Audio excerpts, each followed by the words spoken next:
rekonstruksi pembunuhan gadis penjual gorengan di Padang Pariaman.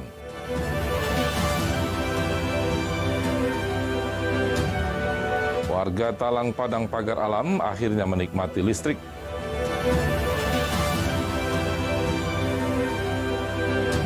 Ribuan warga antusias saksikan pameran alutsista TNI.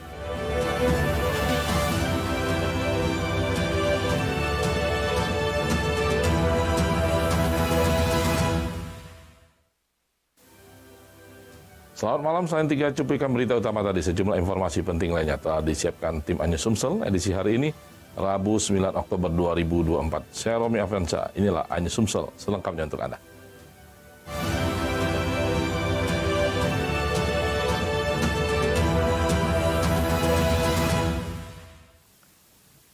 Dari rekonstruksi kasus pemerkosaan dan pembunuhan gadis penjual gorengan di Padang Pariaman, terungkap jika jenazah Nia diseret dan dihanyutkan tersangka Is di sungai.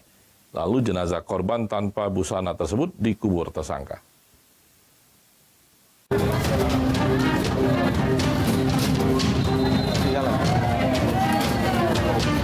Polisi menggelar rekonstruksi kasus pembunuhan gadis penjual gorengan Nia Kurniasari dengan tersangka Indra Septiawan di Padang Pariaman, Sumatera Barat. 8 TKP ditelusuri dalam rekonstruksi ini, mulai dari kedai di pinggir jalan lintas Padang Bukit Tinggi, tempat tersangka membeli gorengan korban, lokasi pembunuhan di semak-semak, hingga lokasi pemakaman tempat korban diroda paksa dan dikuburkan tersangka. Total ada 71 adegan yang diperagakan pelaku, sementara proses rekonstruksi. Tersangka sudah mengikuti 2 TKP, sementara masih di TKP 2 dan ada 8 TKP. Ada beberapa pertanyaan yang dari kejaksaan termasuk dari penyidik yang nantinya bisa ditambahkan di dalam berita acara. Banyak sekali adegannya dan di masing-masing TKP ini kan berkembang ya, antara keterangan tersangka dengan fakta di TKP ini. Persesuaiannya bisa dibuktikan nanti dari 8 TKP ini.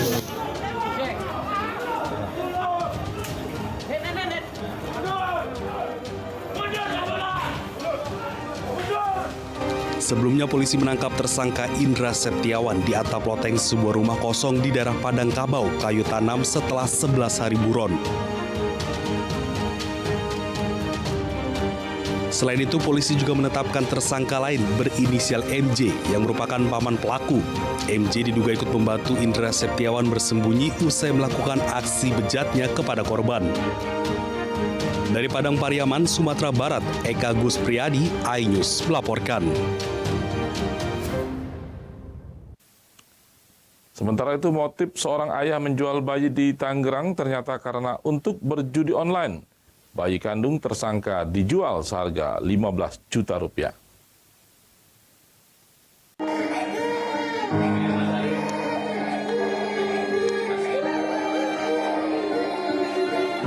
Tangis haru pecah saat seorang ibu menggendong anaknya yang sempat hilang karena dijual sang suami.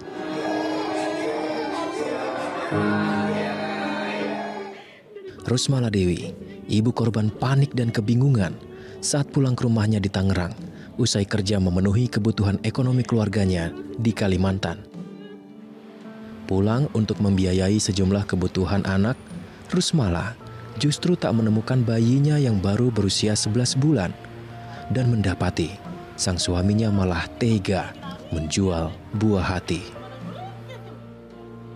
Bayinya dijual suami karena kehabisan uang akibat judi online dengan harga 15 juta rupiah. Kebetulan waktu itu saya jibanya malam, terus dia bilang, apa kayak orang gugup, nggak bisa ngomong, kayak orang panik, nggak bisa ngomong. Terus saya desak di situ, kemana anak kita, baru dia jawab, bahwa anak kita jual dengan harga 15 juta di Tangerang, dia COD di pinggir Kali Cisadane. Di situ saya shock sebagai seorang ibu, nggak nyangka. Perdagangan bayi dilakukan melalui media sosial Facebook, di mana proses jual beli terjadi di kawasan pinggir Kali Cisadane, Sukasari, Kota Tangerang.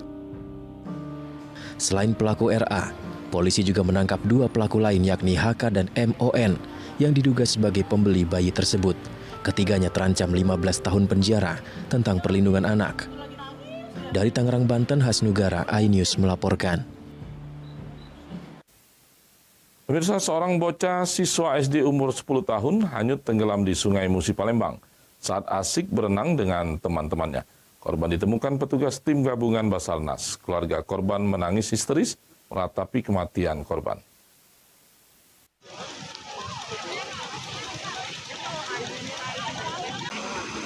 Beginilah suasana saat pencarian Arziki, bocah SD berusia 10 tahun warga Kelurahan Karanganyar, Kandus, Palembang. Sebelum jasadnya ditemukan petugas tim SAR gabungan Basarnas dan AL dibantu oleh penyelam tradisional, korban Arziki hanyut tenggelam terseret arus ketika mandi bersama teman-temannya di perairan Sungai Musi, Palembang pada pukul 13.10 waktu Indonesia Barat. Tim SAR dan tim gabungan melakukan pencarian dengan cara menyusuri permukaan sungai, menggunakan perahu karet dan perahu masyarakat, serta menurunkan penyelam profesional. Setelah melakukan pencarian yang memakan waktu selama 6 jam, akhirnya korban ditemukan tim SAR gabungan dalam keadaan telah meninggal dunia. Keluarga korban tak kuasa melihat jasad sang anak menangis histeris saat dibawa ke rumah duka. Pencarian satu orang anak atas nama Arziki umur 10 tahun. Pada hari ini korban atas nama Arziki 10 tahun telah ditemukan dengan kondisi delta atau meninggal dunia dengan posisi mengapung, jarak dari LKK kurang lebih 10 meter. Selanjutnya korban dievakuasi ke rumah duka dan diserahkan kepada pihak keluarga. Warga terutama anak-anak dihimbau menghindari bermain di Sungai Musi mengingat saat ini musim hujan sehingga arus Sungai Musi sangat deras. Dari Palembang, Guntur Riansah, iNews melaporkan. Pemirsa, tetaplah bersama kami akan segera kembali dengan informasi. Lama menanti, warga dan kawasan TPU menikmati listrik.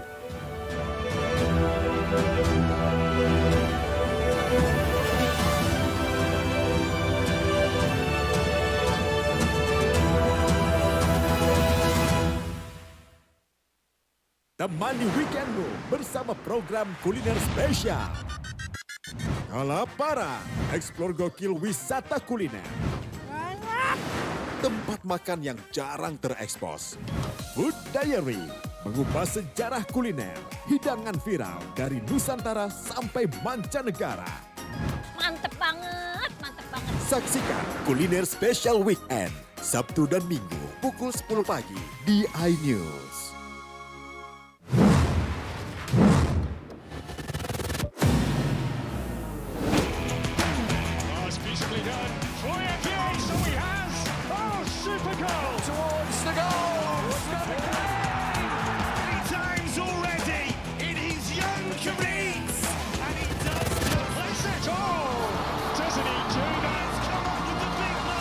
Bundesliga live, iNews Premium Sports. Mengupas makna dan tafsir Al-Quran bersama ulama terkemuka tanah air.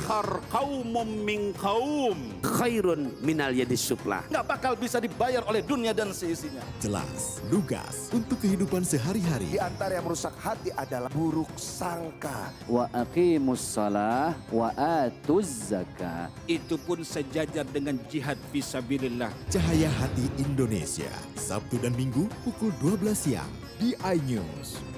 Inilah Interupsi. Mempertanyakan rasa keadilan. Demokrasi negeri kini diuji. Pertanyaannya, ada apa? Kebenaran, keberanian, dan kejujuran. Ini persoalan serius ini. Demokrasi itu kan tentang keberagaman pilihan. Menggagas kata. Buat saya ada sesuatu yang menarik. Mengungkap fakta. Kualitas demokrasinya terjaga. Saatnya kita bicara. Bisa dibuktikan ya walaupun agak juga kita masuk ke yang 30 tahun nanti kali ya. Interupsi hanya di iNews.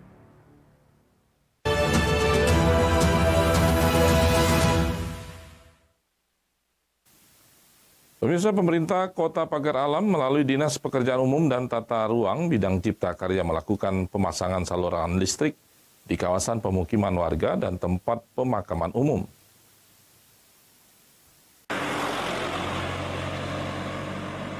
Demi mewujudkan Pagar Alam terang terus terang, pemerintah kota melalui Dinas Pekerjaan Umum dan Tata Ruang melakukan pemasangan saluran listrik ke rumah warga yang berada di Dusun Talang Padang.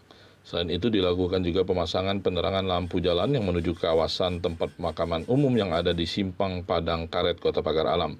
Pemasangan instalasi listrik yang berada di kawasan ini dibantu dengan petugas PLN dengan jumlah permintaan pelanggan yang sudah mengajukan permohonan untuk pemasangan instalasi listrik yang sudah mendaftar. Selain melakukan pemasangan instalasi listrik yang baru, petugas dari Dinas PUTR melalui bidang Cipta Karya juga melakukan perbaikan. Setelah pemasangan baru penerangan lampu jalan pada 2023 sebanyak 450 buah lampu dan 2024 direncanakan 527 lampu yang tersebar di 5 kecamatan yang ada di Kota Pagar Alam. Kepala Dinas Pekerjaan Umum dan Tata Ruang Kota Pagar Alam, Daplis Joni mengatakan penyuplaian tenaga listrik ke rumah warga yang sudah mendaftar untuk pemasangan instalasi listrik lebih dari 35 pelanggan yang sudah mengajukan untuk pemasangan listrik dan fasilitas umum. Pelayan tenaga listrik proyek dari Dinas PUTR yang menggunakan anggaran dari Kota Pagar Alam tahun 2023. Tapi sehari ini kita launching aliran listrik ya. Insya Allah malam hari ini sudah 35 pelanggan yang mengajukan untuk pemasangan listrik. Jadi masyarakat antusias dengan kegiatan ini. Di rumah masyarakat sendiri Pak, ini penerangannya di kawasan apa aja nih Pak yang di sini? Ini penerangannya di TPA, terus ada Lapas, ada Basarnas. Kami warga Talang Padang, Padang Karet, banyak mengucapkan terima kasih kepada Pemkot Kota Pagar Alam. Dalam hal ini Dinas PU Kota Pagar Alam. Listrik ini abad tiangnya lah 2 tahun ya, 2 tahun. Cuman mungkin karena proses sesuatu hal teknis mungkin baru terlaksana aliran pada hari ini. Ya yang penting bagi kami warga inilah kesampaian Pak. Pajak terang benderang. Dari Kota Pagar Alam, Yudi Faibman, iNews melaporkan. Diduga akibat sampah yang terbakar di kolong rumah, sebuah rumah panggung di Kota Palembang ludes di lahap si jago merah. Kobaran api dengan cepat melalap hampir seluruh bangunan rumah yang terbuat dari kayu.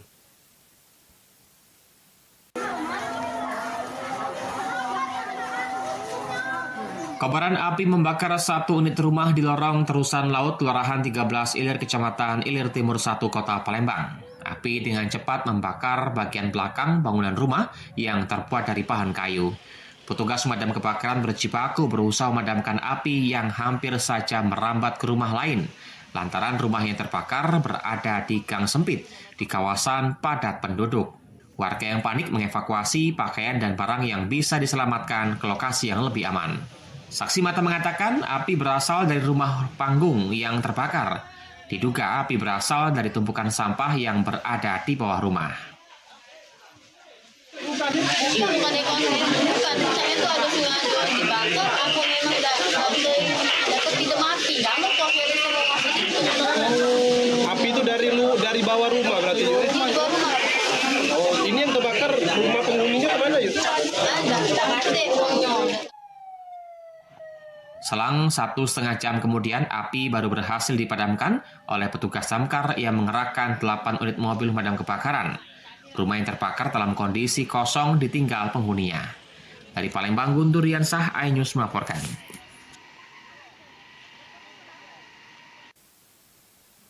Pemirsa, viralnya video penolakan petugas medis Rumah Sakit Umum Daerah Muara II terhadap salah satu pasien kritis membuat Humas Rumah Sakit Umum Daerah Muara II memohon maaf. Rumah sakit ini tidak galaknya nolongi kami. Sudibyo selaku Humas RSUD Muara II memberikan tanggapan terkait viralnya video tersebut. Menurutnya, video yang diunggah ke media sosial tersebut tidak sepenuhnya benar dan terkait adanya terutama pihak keluarga yang mengatakan harus ada orang dalam. Sudibyo juga menjelaskan sedikit kronologisnya bahwa pasien tersebut datang pada Senin sekitar pukul 00.30 waktu Indonesia Barat. Pihak rumah sakit telah menjalankan penanganan awal sesuai dengan SOP.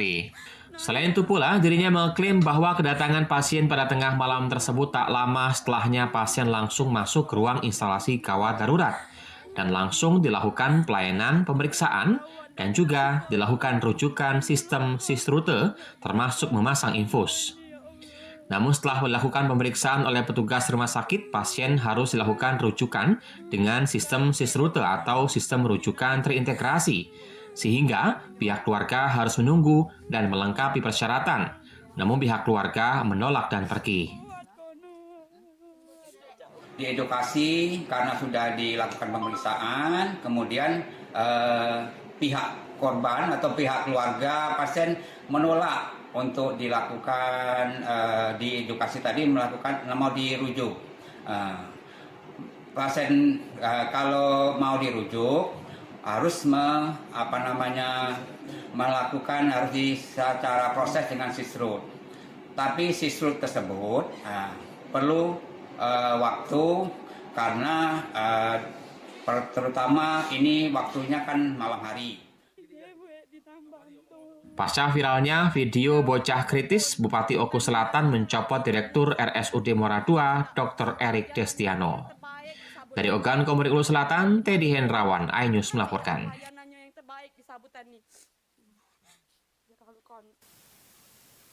Ribuan warga antusias saksikan pameran alutsista TNI. Informasinya kami hadirkan sesaat lagi.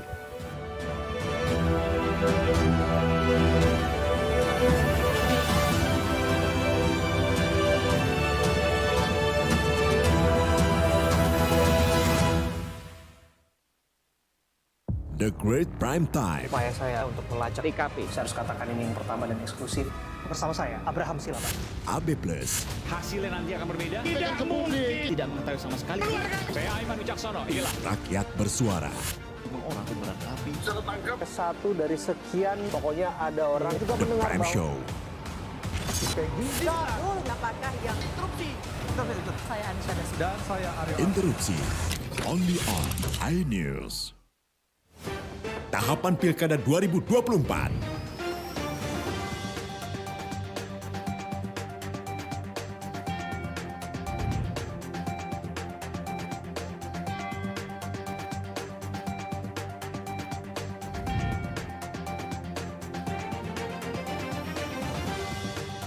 Ikuti informasi terkini seputar Pilkada di semua program berita iNews.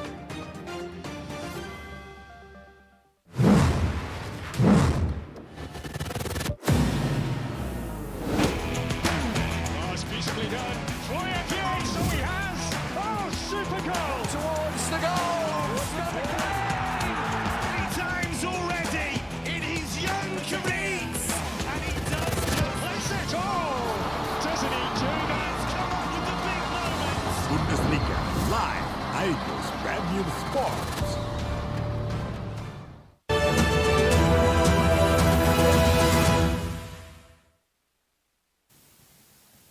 Pemirsa, kesebelasan Sriwijaya FC kembali ke jalur kemenangan usai melibas Persikabo di Gelora Sriwijaya Jakabaring Minggu sore dengan skor telak 5-1. 5 gol diborong striker Censo Ciletsen di babak pertama dan hanya dibalas 1 gol penalti Persikabo oleh Farid Sadat.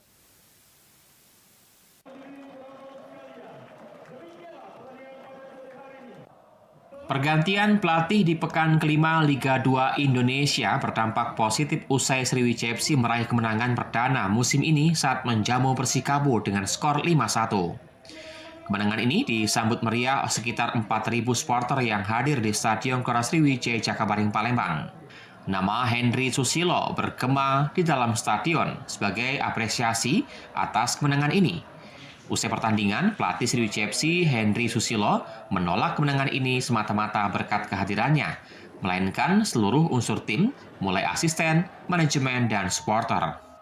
Langkah awal yang dilakukan mengembalikan mental dan psikologis punggawa Laskar Wongkito dan memotivasi bahwa Elang Andalas tak layak berada di dasar klasemen. Atas kesepakatan bersama untuk kemenangan, pemain mampu memberikan hasil terbaik bagi Pabrik Sumsel. Sementara itu, pelatih Persikabo Jajang Nurjaman mengapresiasi kemenangan Sriwijaya FC dan mengakui buruknya permainan Persikabo. Ia meminta maaf pada warga Bogor atas kekalahan telak ini. Sehari saya datang sebelum kita melatih, kita sepakat bahwa yang saya benahi dulu psikologis dan mentalitas bagi tim, ya. Ini tim harus kondisi, tim itu harus solid, ya. Ini tim harus, kalau kita mau bangkit, kita harus sama-sama kerja. Ya. Dan anak-anak sepakat dan kita sepakat bahwa kita sama-sama kerja. Bobolan sampai 5 gol tanpa balas di babak pertama ini sesuatu yang sangat di luar dugaan. Dan boleh dikatakan tim belakang kami termasuk yang paling buruk ya di semua Liga 2 sampai pertandingan minggu ke-6 ini. Begitu, sekaligus saya ingin mohon maaf pada supporter Persikabo yang ada di Bogor atau dimanapun karena hasil kami yang sangat mengecewakan. Dengan hasil ini, Sriwijaya FC berhasil mengumpulkan 5 poin, naik dari dasar klasemen peringkat 9 ke peringkat 7 grup 1 Liga 2 Indonesia. Dari Palembang, Bambang Irawan, iNews melaporkan. Masyarakat Tumparua memadati Jalan Sudirman, Kota Palembang, penuh antusias menyaksikan berbagai atraksi, pawai parade pasukan dan pameran alutsista memperingati HUT TNI ke-79 yang digelar Kodam 2 Sriwijaya.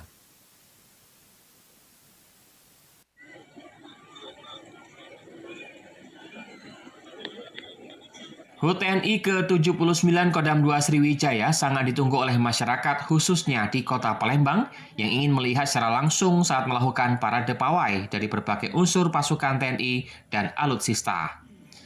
Dari sejak pagi, masyarakat telah menunggu di pinggir jalan yang akan dilalui beberapa kendaraan tempur seperti tank, mobil perang, truk perang, pasukan berkuda, dan lainnya.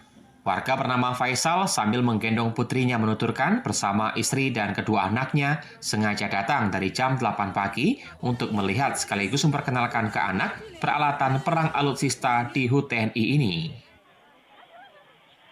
Anak ingin lihat kan peralatan TNI ini kan, lihat alat tempur alutsista ini. Dari mana asalnya kak? Dari Silat Bikora. Harapannya gimana nih untuk TNI di hari ulang tahun TNI kak? Dengan TNI selalu dalam membela rakyat. HUT TNI tahun ini lebih meriah dibanding tahun sebelumnya. Tak heran jika HUT TNI kali ini sangat dinanti oleh masyarakat. Ini jelas ya, dalam rangka memperingati hari ulang tahun. Jadi untuk ini kita gunakan sebagai evaluasi baik ke dalam maupun setelah kita keluar ke dalam ya kita sudah melakukan upaya-upaya pembinaan satuan dan sebagainya untuk terlihat atau untuk bisa meningkatkan kemampuan SDM kita utamanya ya. Tapi juga tidak kalah pentingnya. Dari Palembang, Guntur Yansah, iNews melaporkan. Informasi tadi sekaligus mengakhiri kebersamaan kita malam hari ini. Terima kasih atas perhatian dan kebersamaan Anda. Sampai jumpa.